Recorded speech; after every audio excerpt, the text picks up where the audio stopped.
The recording had already started when arbitrator Vasselinen first noticed the ambassador's hands. Not the words she was saying, not the formal charges being read into the council's memory crystal. The hands. They were resting flat on the containment table unrestrained because the Kethvari containment field rendered physical restraints redundant, and they were still asterisk. Not the stillness of calm. Not the stillness of someone maintaining composure under pressure. Something else. Something Vasselinen had processed 17,000 diplomatic proceedings to recognize, and could not name. She filed the observation in her secondary cognition thread and returned her attention to the charges. Humanity's ambassador to the Galactic Council had been arrested 41 minutes ago. The charges were significant: unauthorized contact with the Drexy hegemony, violation of the Armistice Corridor protocols, and most gravely, transmission of encoded material to a hostile fleet during active standoff. The council chamber held 9 arbitrators and a gallery of 200 observer delegates, representing 31 species. Every consciousness in that room believed they were witnessing the moment that would define the shape of the next war. What none of them understood, what Vasselinen would spend the next 18 months trying to reconstruct, was that the war had already ended. They simply hadn't been told yet. Her name was Dr. Sira Van, and she had been humanity's ambassador for exactly 8 months before the arrest. The first thing most species noticed about Sira Van was that she smiled too much. Not the practiced diplomatic baring of teeth that council veterans deployed as territorial signal. Something more unsettling. She smiled when she was reading casualty reports, when she reviewed fleet positioning data, when the Kethvari High Speaker addressed her in the formal diminutive, the grammatical form reserved for species on probationary recognition status, which was, technically, a calculated insult. She smiled then too. Ambassador Van, the High Speaker had said, during her first formal address to the full council, 3 months before the arrest, you represent a species that has been engaged in armed conflict with the Drexy hegemony for 6 standard years. You have lost 11 colony systems. Your population has declined by an estimated 8%. Given these realities, do you come before this council to petition for intervention? No, she said. Silence in the gallery. Then for what purpose do you come? To tell you what we're going to do next, she said, so you're not surprised by it. Vasselinen remembered nodding that response. She had logged it under diplomatic anomaly, species-specific communication pattern, further analysis required. What she hadn't understood yet was that Sira Van wasn't being vague. She was being precise. Humans, Vasselinen would eventually learn, often said exactly what they meant in tones that every other species in the galaxy interpreted as metaphor. This was the first misunderstanding. It would not be the last. The war with the Drexy hegemony had begun, as most wars did, with a resource dispute that became a pride dispute that became something older and harder to name. The Drexy were not cruel by design. They were architects of pressure, a civilization that had spent 4,000 years learning that the optimal way to expand was to apply force incrementally, below the threshold that would trigger a formal council response, until the opposing species calculated the cost of resistance against the cost of surrender and chose the rational option. Every species they had absorbed had eventually chosen the rational option. Humanity had not. This was confusing to the Drexy in ways that went beyond military inconvenience. They had run the calculations. 11 colony systems lost, 32% of their deep space infrastructure destroyed or captured, 8% population decline. The humans had no allies. The Council had granted them observer status only, which meant no binding mutual defense obligations. They were fighting alone, against a civilization 4 times their size, with fleet assets that were technically sophisticated but numerically inadequate. Every Drexy strategic model said humanity should have surrendered by year 3. By year 6, Fleet Commander Drexy Valeshan had submitted 4 separate reports to the Hegemony Science Directorate, asking a question that had no satisfying answer in any of them. Why are they still fighting? The Science Directorate's official response classified the behavior as asterisk cognitive limitation. Species lacks adequate predictive modeling for outcome probability. In other words, humans didn't fully understand they were losing.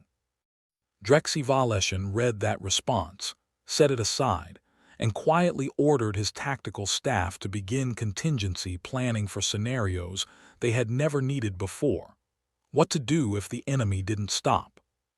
You need to understand something about the Drexy model of war, Sira Van said. She was sitting in the council's pre-hearing observation chamber, technically a holding room, but designed to feel otherwise, with walls that shifted color to mimic open sky. Vasselinen had requested a preliminary interview before the formal proceedings. Protocol. She had expected the ambassador to be guarded, lawyered, performing composure. Instead, Sira Van looked like someone who had been waiting to have this conversation. The Drexy don't fight wars, Van continued. They conduct pressure campaigns. The distinction matters. A war has an ending that both sides can conceptualize before it begins. A pressure campaign is designed to make the enemy choose to end it. The enemy does the work of ending it themselves. She paused. We never agreed to that framework. You lost 11 colony systems, Vasselinen said. Yes. Your population. I know the numbers. Then you understand why the Council finds your continued engagement difficult to interpret. Something moved behind Van's eyes. Not anger, not grief. Something Vasselinen still hadn't catalogued after 7 months of studying human diplomatic communication patterns. What's difficult, Van said quietly, is that every species in that chamber has a word for the point where survival cost exceeds survival benefit. You have different words for it, different grammatical structures, different emotional weightings, but you all have it. The concept exists for everyone. She looked at Vasselinen directly. We don't have a word for that point. We have words for what comes asterisk after asterisk it. We just don't stop there. Vasselinen added this to her secondary cognition thread. She did not yet understand what it meant. She would. The encoded transmission, the one that formed the core of the charges against Sira Van, had been detected by Council monitoring systems 11 days before the arrest. The detection itself was unusual. The Council's monitoring network was designed to flag unauthorized communications between parties in active conflict, but the encoding structure of Van's transmission had required 3 separate decryption layers before the system classified it as intentional. 2 of those layers looked, to every automated system that reviewed them, like signal degradation, background noise, the sort of communication artifact that deep space relay stations produced constantly. Only the 3rd layer was a message. The message, when fully decrypted, was 47 words long. Vasselinen read it for the first time sitting alone in her review chamber in the pre-dawn silence of the Council Station's artificial night cycle. She read it twice. Then she sat still for a long time. Then she requested emergency access to the full human diplomatic file. Everything the Council had on record about the Van appointment, the human war effort, and humanity's internal government structure. She read for 6 hours. When she emerged, she had 17 new questions and the beginning of a feeling she had never experienced in 17,000 proceedings, that she was the one who didn't understand what was happening. The message will require context to explain. The context requires going back. 11 days before the transmission was detected, the Drexy Hegemony's 5th expansion fleet had positioned itself at the edge of the Armistice Corridor, the neutral zone that, under Council protocol, separated the active conflict zone from Council-monitored space. Positioning a fleet there was not technically a violation. It was what the Drexy called asterisk declarative presence, a signal to the Council that the hegemony was approaching a decision point, and that the Council should expect to be asked to formalize a territorial adjustment in the near future. Territorial adjustment, the diplomatic term for annexation. The hegemony had done this 7 times before with 7 different species. Each time the Council had formalized the adjustment. It was rational, it was stable, it preserved galactic order. What happened next had never happened before. 3 days after the Drexy fleet positioned in the Armistice Corridor, Commander Drexy Valeshan received a message. Not through official channels, not through Council relay, through a frequency that the hegemony's communication directorate initially flagged as an emergency beacon from a disabled vessel, because the encoding layers to every automated system that reviewed them looked like signal degradation. It took a hegemony analyst 3 hours to realize the message was intentional. When Drexy Valeshan read the decrypted content, he did something his senior staff had never witnessed in 9 years of service under his command. He laughed. Not with amusement. His staff would later describe it as the sound of someone who had just been told the answer to a question they'd been afraid to ask directly. He read the message twice. Then he called his senior tactical officers into his command chamber, closed the environmental seals, and sat down. "I need to ask you all something," he said, hypothetically. "Commander," his first officer said carefully, "the fleet is in deployment configuration. This is not a moment for—" "Hypothetically," Drexy Valeshan repeated. "If you had been running a pressure campaign against a species for 6 years, and the species had absorbed everything, 11 systems, 32% infrastructure, 8% population, and they had not surrendered. And then, on the day you moved your fleet to the corridor to signal final annexation," he stopped. "On that day, their ambassador sent you a message telling you exactly what they were going to do next. What would you think?" Silence in the sealed chamber. "I would think," his first officer said slowly, "that either they were bluffing or they had something we hadn't modeled." "And if they weren't bluffing?" Another silence. "Then I would want to know," the first officer said, "what we hadn't modeled." Drexy Valeshan set the decrypted message on the tactical table so they could all read it. The message was 47 words. "You have moved your fleet to the corridor. I know what that means to you. I want to make sure you know what it means to us before you make your next decision. We have been waiting for this exact positioning for 4 months. Please ask your science directorate what happens to a hegemony fleet when it cannot maneuver laterally. Van Asterisk. This is the moment that requires the most careful explanation, because what happened next is the part that the Council, even after 18 months of reconstruction, still argues about. The Drexy fleet did not advance. It also did not retreat. It held position in the Armistice Corridor for 6 days, during which Drexy Valeshan requested and received 4 separate reports from the Science Directorate, his own tactical modeling division, 2 independent hegemony universities, and 1 xenopsychology consultant who specialized in species-specific strategic behavior. He was trying to answer a specific question. What happens to a hegemony fleet when it cannot maneuver laterally? The first 3 reports said the question was nonsensical. The corridor offered standard 3-dimensional maneuvering space. The hegemony fleet could maneuver freely. The premise was false. The 4th report from the xenopsychology consultant said something different. It said, "I don't think she's talking about physical maneuvering." Back in the Council's holding chamber, Valeshan was looking at Sierra Van, and something had shifted in how she was looking. "The transmission you sent to the Drexy fleet," she said. "The Council's position is that it violated Armistice Corridor protocols prohibiting unauthorized communication with hostile parties." "I know the Council's position." "Did you send it?" "Yes." The directness landed in the room like an object falling. Valeshan had interviewed thousands of diplomatic figures facing serious charges. None of them had opened with unqualified admission.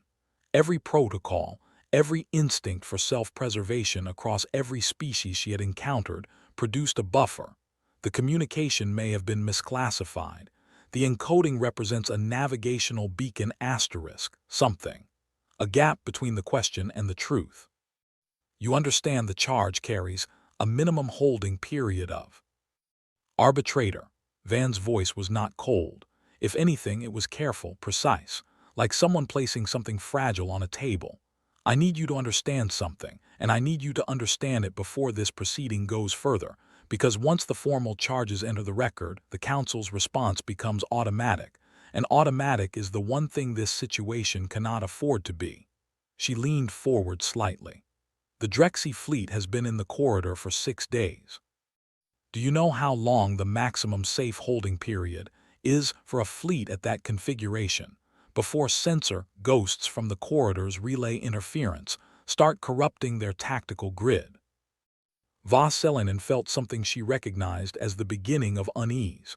I am not a tactical specialist. 7 days, Van said.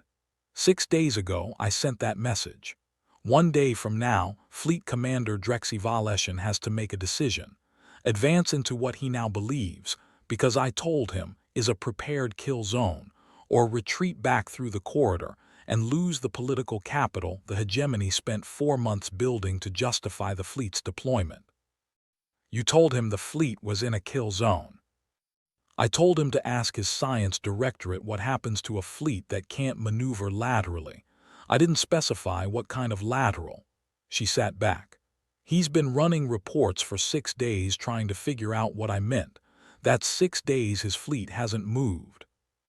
Vasselinen processed this, then she processed it again. And is it a kill zone? Sierra Van's expression did this thing that Vasselinen would later spend considerable time trying to catalog. It wasn't a smile, exactly. It was something that existed in the same region of the face where smiles lived, but was doing something entirely different. That, she said, is the question he's been asking for 6 days. This was the moment, 2,847 words into Vasselinen's reconstruction, as she would later note, that she first understood something fundamental about the human in front of her. Not about humanity in general. About this specific person in this specific room who had allowed herself to be arrested, on charges she openly admitted to, in a proceeding she could clearly have avoided, and who was sitting across from the primary arbitrator of her own case with that expression. The war had not ended yet, but Vasselinen was beginning to understand that it was not ending the way anyone in the council chamber believed. The xenopsychology consultant's report to Drexy Valeshin ran to 42 pages.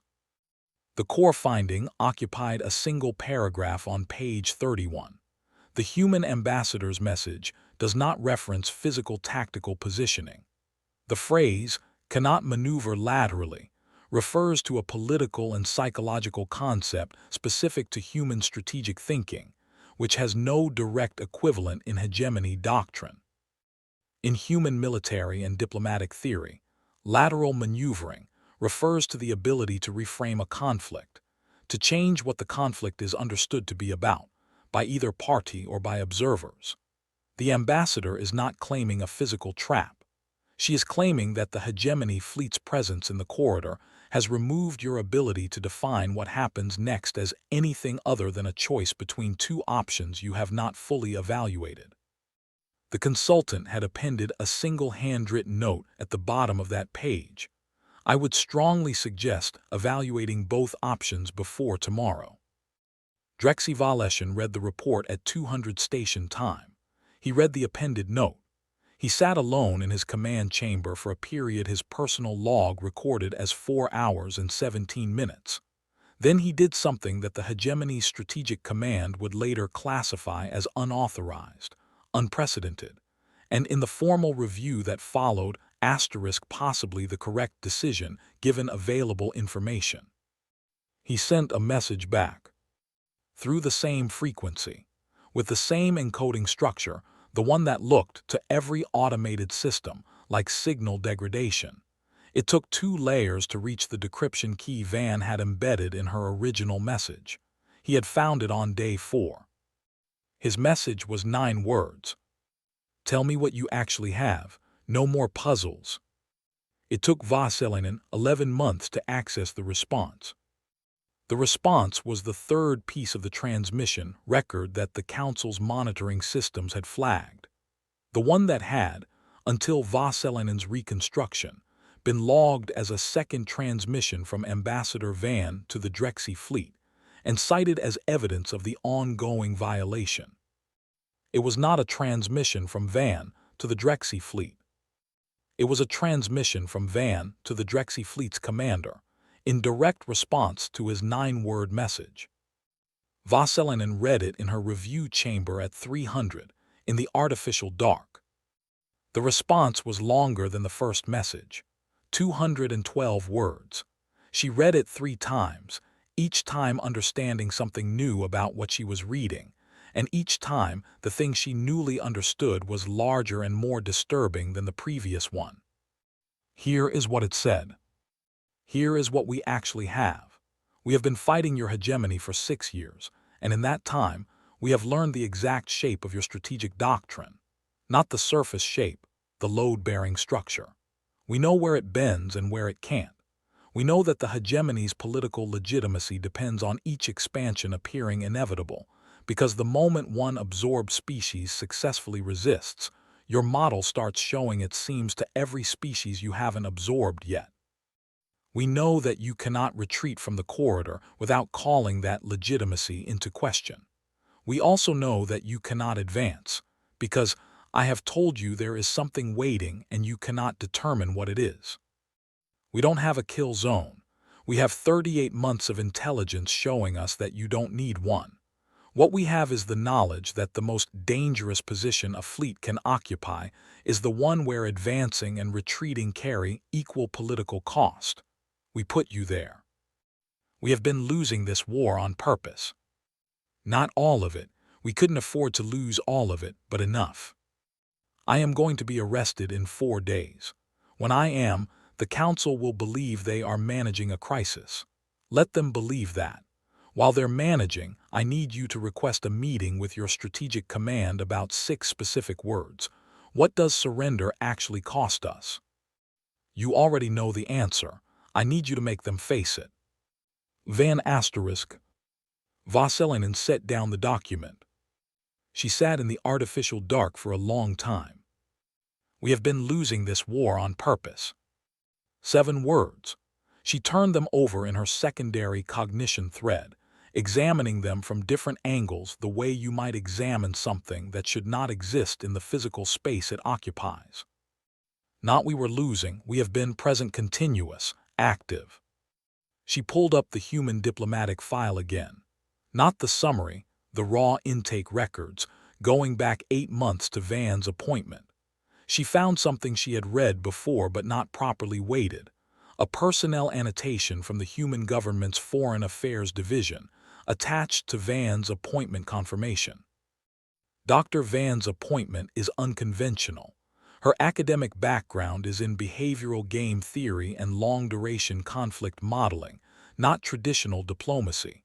Her doctoral thesis, When Rational Actors Meet Non-Rational Persistence, How Wars End When One Side Doesn't Know It's Supposed to. Vasselinen cross-referenced the thesis date.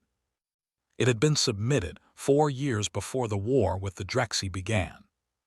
The formal council hearing convened at 900. Sira Van entered the chamber flanked by 2 Kethvari process monitors. She sat. She placed her hands flat on the containment table. She was still. 9 arbitrators, 200 observer delegates, 31 species watching the species that had been losing a 6-year war against a civilization 4 times its size. Watching and waiting for the accounting. High Speaker Verksolen read the formal charges. Unauthorized contact, armistice corridor violation, encoded transmission to hostile forces during active standoff. The charges were serious enough that the gallery maintained the particular silence of bodies that are collectively anticipating something. Ambassador Van, Verksolen said, the Council will hear your response to these charges. I appreciate the Council's time, Van said. Her voice was clear and unhurried in the chamber's acoustics, designed to carry to every observer position. I'd like to begin by drawing the Council's attention to the Armistice Corridor's sensor logs from the past 6 days. Verxolin paused. This proceeding is not a... The Drexy fleet, Van continued, as if she hadn't heard the interruption, and Vasselinen, watching from the arbitrator's bench, made a note that the as if asterisk was probably doing significant work, has been holding position at the corridor for 6 days without advancing or retreating. Under hegemony doctrine, a fleet in declarative presence configuration has a 7-day maximum. Tomorrow is day 7. The gallery held its specific silence. Tomorrow, Van said, Fleet Commander Drexy Valeshin will formally request a suspension of hostilities through Council relay pending a strategic review. The suspension request will be accompanied by a preliminary negotiation framework.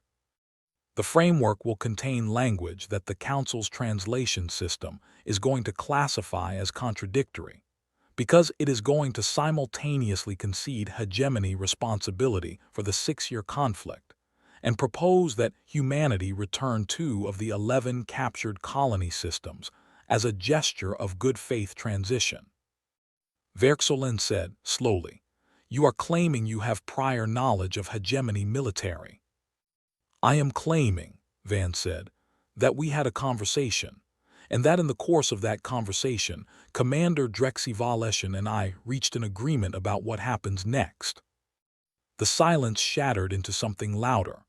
Vasselinen watched it happen, the gallery erupting, delegates turning to each other, the particular noise of 200 political intelligences simultaneously recalibrating. "You negotiated directly with the commanding officer of a hostile fleet," Verxolin said, "without Council authorization during active hostilities." "Yes, simple, flat. Because the Council's authorization process takes 11 weeks minimum, and we had a 6-day window before that fleet had to make a decision. That is not an authorization the human government has the standing to." "My government authorized me," Van said, 8 months ago when they sent me here, to do whatever was required to end this without the Council formalizing the territorial adjustment. The adjustment documentation, once formalized, becomes permanent record. Even if the Drexy later agreed to return the systems, the legal framework would preserve the annexation as precedent. She looked directly at Verxolin. "I needed the Drexy commander to make a choice before it became a document. Documents are very hard to change. Choices are just choices." Vasselinen was writing very quickly. "You allowed yourself to be arrested," Verxolin said. "The statement was not a question, but it had a question's shape." "I needed the Council occupied," Van said. "Not indefinitely, just long enough. Occupied councils don't formalize territorial adjustments while processing a major diplomatic violation. It's too much administrative momentum to maintain simultaneously." Another eruption from the gallery. "You used this Council's own proceedings as a delay mechanism." "I used this Council's proceedings," Van said, "as a room where I could explain what had already happened once it had already happened, so that everyone's response to it could be informed rather than reactive. There's a difference." She paused. "I could have sent a brief. No one reads briefs." In the arbitrator's bench, Vasselinen experienced something she would later describe, in her official reconstruction, as a complete reordering of interpretive framework. Everything she had observed over 8 months, the smiles during casualty reports, the tell you what we're going to do phrasing, the hands still on the table, the admission of charges reorganized itself around a different center of gravity. She had been watching a human diplomat do what human diplomats apparently did when they had no remaining conventional options.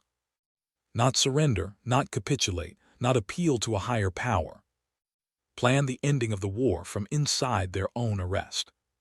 The suspension request arrived at Council Relay at 8:47 the following morning, day 7. The accompanying framework was, as Van had said, contradictory in ways that the Council's translation system flagged 17 times. But the flagged contradictions, when reviewed by a living translator rather than an automated system, were not incoherence. They were compromise. The kind of compromise that contained concessions from both sides that neither side would want read into permanent record as a formal statement of position, and so were phrased in language that would only yield their meaning to someone willing to read them carefully and charitably. Someone who had already had the conversation. The formal suspension of hostilities was processed in 4 hours, 99 days faster than Council standard procedure, because Verksolen, in what Vasselinen would later assess as one of the more pragmatically courageous decisions of his tenure, used emergency session authority to bypass the standard review queue. He did not explain why publicly. His private session notes, which Vasselinen accessed 18 months later, contained a single annotation. The war was already over. We were the last ones to know. The charges against Sira Van were formally suspended, not dropped, suspended, 4 days after the hearing, pending review of whether an ambassador's actions could be classified as violations of protocols her government had never ratified. They were never formally resolved. Van remained in Council jurisdiction for 7 months while the review proceeded. During those 7 months, she participated in 17 working sessions on the framework for returning the 2 colony systems. She attended 9 formal diplomatic functions. She submitted a 40-page report to the Council's Xenodiplomatic Registry titled Communication in Extended Asymmetric Conflict, What the Galactic Standard Negotiation Model Gets Wrong.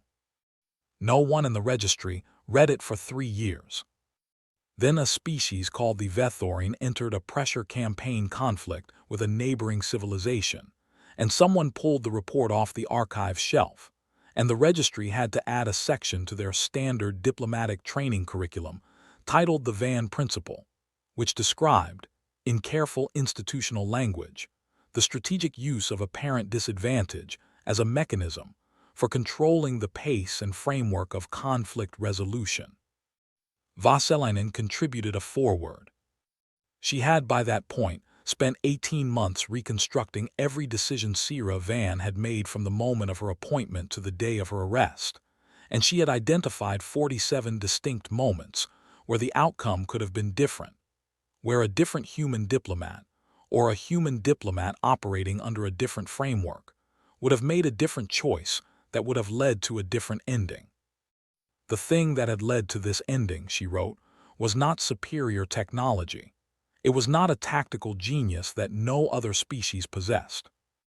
It was something she had difficulty naming in Kethvari, because her language had words for asterisk patience and words for asterisk endurance and words for asterisk strategic planning, but no single word for the specific combination of all 3 that manifested as willingness to experience a thing fully, on purpose, for a long time, while knowing it will eventually produce a different thing. The Drexy had a word for it, she later discovered. It was a very old word from before the hegemony's formation. It had passed out of common use because the Drexy hadn't needed it since they'd developed the pressure campaign model. The word meant, roughly, the patience of someone who plans to outlast you even while you are winning. In the last interview Vasselinen conducted for her reconstruction, a meeting with Sira Van, 7 months after the arrest, on the day Van's diplomatic accreditation was formally reinstated, she asked the question that had been in her secondary cognition thread for the entire 18 months.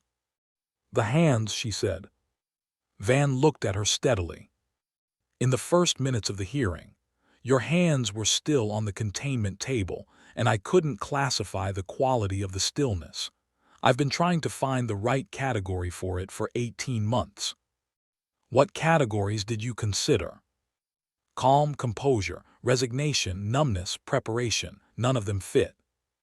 Van was quiet for a moment. When she spoke, her voice had the same careful quality it had in the holding room, something being placed down gently. Do you have a word in Kethvari for the stillness of someone who has already decided, not planning, not hopping, already decided fully with no remaining uncertainty about their own commitment to the decision? Vasselinen searched her cognition banks. No, she said. We have several, Van said. We argue about which one is most accurate, but they all point at the same thing. She looked at her hands. I had been planning that room for 4 months. When I got into it, there was nothing left to decide. The stillness you saw was just, there was nowhere else my attention needed to be.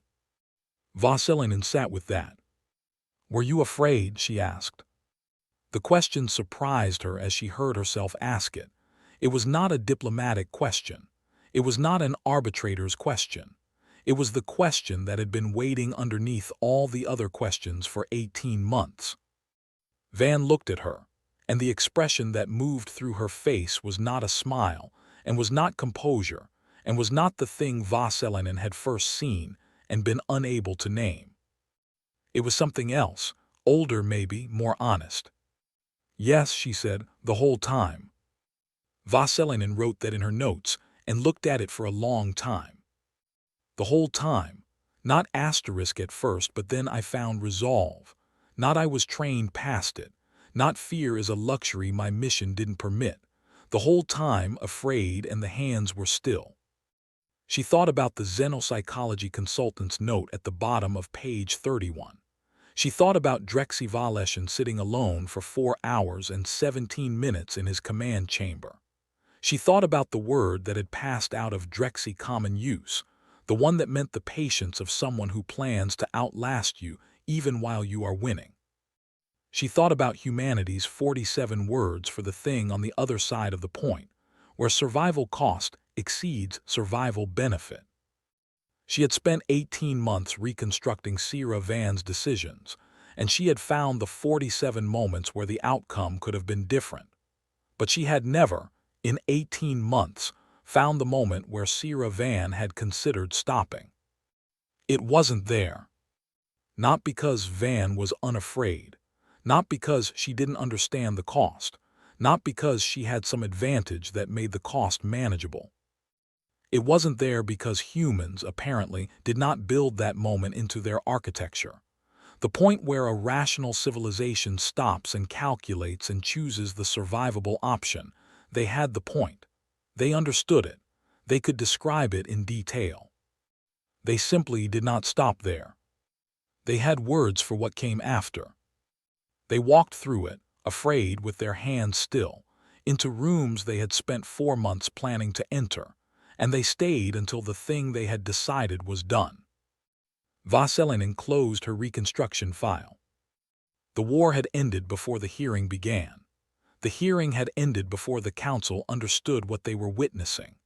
And somewhere in the Drexy hegemony's archives, a fleet commander who had run 6 years of reports trying to understand why the humans weren't stopping had a message saved in a private file, 47 words long, from a diplomat who had told him exactly what was coming. The council had spent 18 months trying to determine whether what Sierra Van had done constituted a violation of their protocols, their authority, their sanctioned definition of how civilizations were supposed to manage conflict. The answer, Vasselinen decided as she sealed the file, was that it did not matter. The question that would keep every species in that council awake, not tonight, but eventually, slowly, as the understanding worked its way in, was not whether humanity had broken the rules. It was the older question, the one the Drexy had been asking for 6 years, the one no science directorate report had answered, the one that lived in the space between the point where rational actors stop and the place where humans apparently did not. Why aren't they stopping? And beneath it, barely audible, the question that answered it. What kind of species plans to outlast you while you are winning? Not because they know they will succeed, not because they aren't afraid, not because the cost is manageable, but simply because they decided to, and they have words for what comes after deciding, and they go there and they stay. Vasselinen had been an arbitrator for 30 years. She had seen 17,000 proceedings. She had watched species defend themselves, capitulate, negotiate, manipulate, perform, collapse. She had never, until Sierra Van, watched a species sit down in the chamber of their own defeat and quietly, patiently, without raising their voice or abandoning their stillness, arrange for it to be a victory instead. The Galactic Council had arrested humanity's ambassador. What they had not understood, what the galaxy was only beginning to understand, was that humanity had sent exactly the right person to be arrested. That was, it turned out, the most frightening thing about them. Not that they fought when they should have surrendered, not that they planned when they should have panicked, not that one woman sat still in a containment room with her hands flat on a table and her fear present and her decision already made. The most frightening thing was the implication underneath all of it, that this had not been exceptional. That somewhere in the long record of what humans did when they were cornered and losing and afraid, this kind of thing was simply what they did. And that meant the galaxy had only seen the beginning of learning what that cost.